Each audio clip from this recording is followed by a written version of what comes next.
حضرت عمر فاروق رضی اللہ تعالیٰ عنہ، حضرت ابو بکر صدیق رضی اللہ تعالیٰ عنہ کے وصال کے بعد حضرت عمر فاروق رضی اللہ تعالیٰ عنہ خلیفہ منتخب ہوئے۔ پیر 10 جولائی 2023 ذہیب زین العابدین۔ حضرت ابو بکر صدیق رضی اللہ تعالیٰ عنہ کے وصال کے بعد حضرت عمر فاروق رضی اللہ تعالیٰ عنہ خلیفہ منتخب ہوئے۔ ان کا دور خلافت اسلامی فتوحات کا سنہری دور تھا۔ ان کے دور میں شام، مصر، عراق اور ایران کے کئی علاقے فتح ہوئے۔ انہوں نے اپنے عہد خلافت میں اسلامی حکومت کی حدود کو وسیع کیا۔ حضرت سیدنا عمر فاروق رضی اللہ تعالیٰ عنہ نے ایسا نظام ترتیب دیا جو آج تک پوری دنیا میں رائج ہے۔ انہوں نے سن ہجری کا آغاز کیا، جیل کا تصور دیا، موذنوں کی تنخواہیں مقرر کی، مسجدوں میں روشنی کا بندوبست کیا، پولیس کا محکمہ بنایا۔ دنیا میں پہلی بار دودھ پیتے بچوں، معذوروں، بیواؤں اور بے آسراؤں کے وظیفے مقرر کیے، فوجی چھاؤنیاں بنوائیں اور فوج کا باقاعدہ محکمہ قائم کیا، اور بے انصافی کرنے والے ججوں کو سزا دینے کا سلسلہ بھی شروع کیا، اور دنیا میں پہلی بار با اختیار لوگوں کا احتساب بھی شروع کیا جاری ہے۔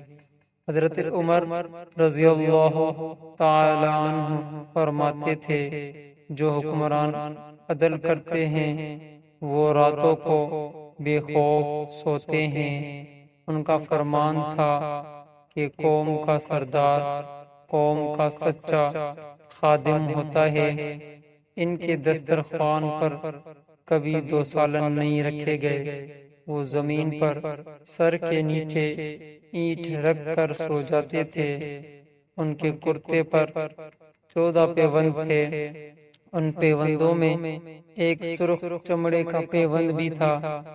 وہ موٹا اور خوردار کپڑا پہنتے تھے۔ انہیں نرم اور باریک کپڑے پسند نہیں تھے۔ آپ رضی اللہ تعالیٰ عنہ جب کسی کو گورنر بناتے تھے تو اسے نصیحت فرماتے، ابھی ترکی گھوڑوں پر سوار نہ ہونا، باریک لباس نہ پہننا، چھنا ہوا آٹا نہ کھانا، دربان نہ رکھنا، اور کسی فریادی کے آنے پر دروازہ بند نہ کرنا۔ حضرت عمر رضی اللہ تعالیٰ عنہ کا یہ فکرہ آج بھی انسانی حقوق کے چارٹر کی حیثیت رکھتا ہے۔ مائیں بچوں کو آزاد پیدا کرتی ہیں، تم نے کب سے انہیں غلام بنا لیا۔ وہ اسلامی دنیا کے پہلے خلیفہ تھے جنہیں امیر المومنین کا خطاب دیا گیا، اور دنیا کے واحد حکمران تھے جو فرمایا کرتے تھے، میرے دور میں اگر فرات کے کنارے کوئی کتا بھی بھوک سے مر گیا تو اس کی سزا مجھ کو بھگتنا ہوگی۔ حضرت عمر فاروق رضی اللہ تعالیٰ عنہ نے اپنے دور میں جس سے خطے میں اسلام کا جھنڈا لہرایا، وہاں سے آج بھی اللہ اکبر کی صدائیں آتی ہیں۔ وہاں آج بھی لوگ اللہ تعالیٰ کے سامنے سجدہ کرتے ہیں۔ ان کا بنایا ہوا نظام دنیا کے 245 ممالک میں آج بھی کسی نہ کسی شکل میں موجود ہے۔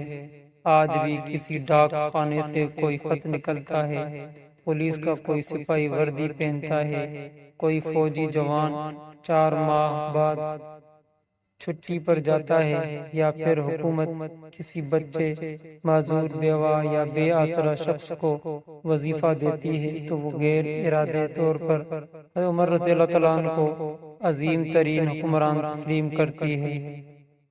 حضرت عمر رضی اللہ تعالیٰ عنہ کے بارے میں مشرکین بھی اعتراف کرتے ہیں کہ اسلام میں اگر ایک عمر ہوتا تو آج دنیا بھر میں صرف دین اسلام ہی نافذ ہوتا۔